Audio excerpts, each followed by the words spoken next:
তো জামাই ষষ্ঠীটা কে প্রথমে সৃষ্টি করেছিল?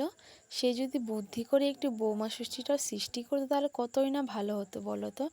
এই যখন জামাইরা বাড়িতে আসে কত সুন্দরভাবে শাশুড়িরা গুছিয়ে গাছিয়ে খেতে দেয়, আর বৌমা যখন যায় বাড়িতে কই গুছিয়ে গাছিয়ে খেতে দেয়। মেয়েদেরকেও তো একটু গুছিয়ে গাছিয়ে খেতে ইচ্ছা করে, তাই না? কার বন্ধুরা সবাই কেমন আছো? আশা করি ভালো আছো। আমি খুবই ভালো আছি। চলে আসলাম আর একটা নতুন ভিডিও নিয়ে। আজকে তো জামাই ষষ্ঠী, সেটা তো সবাই জানো। আর এই যে তার জন্য যাচ্ছে হচ্ছে বাবার বাড়িতে, শ্বশুর বাড়িতে কালকে আসছিলাম। আর আমাদের এখানে বৃষ্টি হচ্ছে রাত্রেবেলা, তার জন্য দেখো রাস্তাটার প্রচুর খারাপ অবস্থা হয়ে গেছে। আর এগুলো হচ্ছে আমাদের গ্রামের রাস্তা, মানে আমার শ্বশুরবাড়ির গ্রামের রাস্তা। গ্রামটা কিন্তু খুবই সুন্দর। এই যে চারিদিকে শুধু ভুট্টা ছিল, ভুট্টাগুলো তো পুরো কেটে নিয়েছে। আর এই যে এটা হচ্ছে ডিওসির রাস্তা। রাস্তাটা তো মানে প্রচুর হারি খারাপ, ঠিক হচ্ছে এখন। আর এই যে মাঝে মাঝে রাস্তার মধ্যে বাড়ি ঘর আছে। আর এই যে হেমদাবাদ থেকে চলে আসি, এখান থেকে মাছ নিয়ে নিয়েছি। মাছটা ছিল 1.5 কিলো ওজনের। তারপর আবার ঠাকুরবাড়িতে চলে আসি। ঠাকুরবাড়িতে থেকে দইটা নিয়ে নিলাম। আসলে বাবা তো মিষ্টি নিয়েই গেছে, তার জন্য বললাম যে চলো দইটা নিয়ে যাই, গরমের জন্য দইটা ভালো লাগবে খেতে। তো দইটা নিয়ে, আর দেখো এদিকে কত বড় দোকান করেছে, এটারই দোকান পাশে। আর যে বৌমাসা চলে আসছে মাছ আর দই নিয়ে। আর আজকে আমাদের বাড়িতে প্রচুর মানে ভুট্টা, চারিদিকে শুধু ভুট্টা। আর আমার দাদা মাছ কাটতে বসে গেছে, মানে বড় মাছ হলে ওই কাটবে। তারপরে আবার এই যে দেখো এটা কি, কেউ কি চিনতে পারছো বলো? আমি যখন এটা কাটলাম আমি তো অবাক হয়ে গেছি যে তরমুজ আবার ইয়েলো কালার কখনো হয় বলো তো? ফার্স্ট টাইম আমি দেখছি। দুপুরবেলা সবাই মিলে তরমুজ খাচ্ছিলাম। আর এই তরমুজের কালারটা যদি আমার বাবা আগে দেখতো দোকানে তাহলে হয়তো নিতই না, কারণ বাবা ভাবতো হয়তো এই তরমুজটা খারাপ। তবে ইয়েলো কালার তরমুজ আছে, যেটা আমি আজকে প্রথম টাইম দেখলাম, মানে ফার্স্ট টাইম দেখলাম। তো এদিকে বড় মেয়ে তরমুজ খাচ্ছিল আর ঘেমে দেখো কী অবস্থা। তো চলো তোমাকে দেখাই মা কী রান্না করলো বড়মশাইয়ের জন্য। হ্যালো বন্ধুরা, তো আমার মা এখন রান্না করলো, সেই 9টার দিকে বসেছিল রান্না করতে। এখন রান্নাগুলো কী কী রান্না হলো সেটা তোমাদেরকে দেখাবো। চলো ফার্স্টে হচ্ছে পিঠে দিয়ে দেখাই। এটা হচ্ছে চিতই পিঠা, যেটাকে বলে সাদা পিঠা। এটা দুধ দিয়ে খাওয়ার জন্য, দুধ দিয়ে খাওয়ার জন্য। আর এই যে এটা মাটন, এটা চিকেন।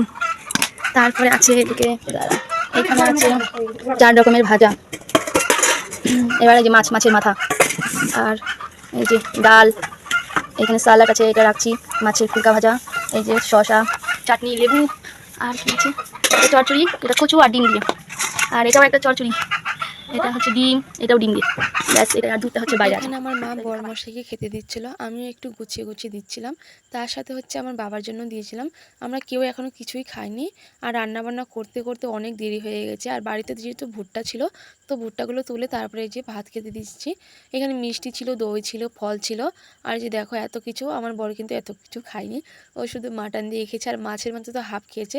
চিকেনটাও আমাকে দিয়ে দিয়েছে, সালাড তো কিছু খেয়েছে, আমি খেয়েছি। আর এই যে আমি বাবাকে দিয়েছি অল্প অল্প, মানে বাবাকে খুব সুন্দর করে সাজিয়ে গুছিয়ে দিয়েছি। কোনো দিন তো আর দেওয়া হয় না, তো আজকেই দিলাম। যে বাবাকে কেন আবার সাজিয়ে গুছিয়ে কেন দিব। তোমাদেরকে একটা সিক্রেট কথা বলছি, বড়রা যদি রেগে থাকে তাহলে সুন্দর ভালো ভালো জিনিস রান্না করে গুছিয়ে গাছিয়ে তাদের খেতে দিতে হয়, তাহলে তাদের মনটাও ভালো হয়ে যায়। কারণ ছেলেদের সবচেয়ে আকর্ষণীয় জিনিস হলো খাবার, ভালো ভালো খাবার। তো ভালো ভালো খাবার দিতে হয়। আর এই যে থেকে আমিও খাচ্ছিলাম, দেখো আমি খেয়ে নিচ্ছি, আমারও খুব খিদে পেয়ে গেছিলো। এই দেখা বন্ধুরা, এখন হচ্ছে আমি রাতের টাপি খাচ্ছি। খাওয়া শেষ, আর খেতে পারছি না, এটা কালোর জন্য রাখা আছে। মাছের হাড় কাটা, মাছ খেতে পারিনি, আমি চিকেন দিয়ে ভাত খেলাম। আমার মাছের মাথা খাইনি, রেখে দিয়েছি। শুধু মাটন রেখেছে, সবজি দেখেছে, ডাল দেখেছে, এত কিছু খেতে পারছি না। দেখো ফলগুলো পুরো কাটা আছে, এখানে একটা আছে, মিষ্টি আছে, কিছু খেতে পারিনি। গরম দেখতে সেই টেস্ট করছে, আজ প্রচুর গরম পড়েছে, খাওয়া যাচ্ছে না, এত গরম। আমাদের খাবার খেতে পাই বিকাল হয়ে গেছিলো। তারপর দেখো বড়মশাই আবার স্প্রাইট আর চিপস নিয়ে আসে, তো এটা খেয়ে নিলাম।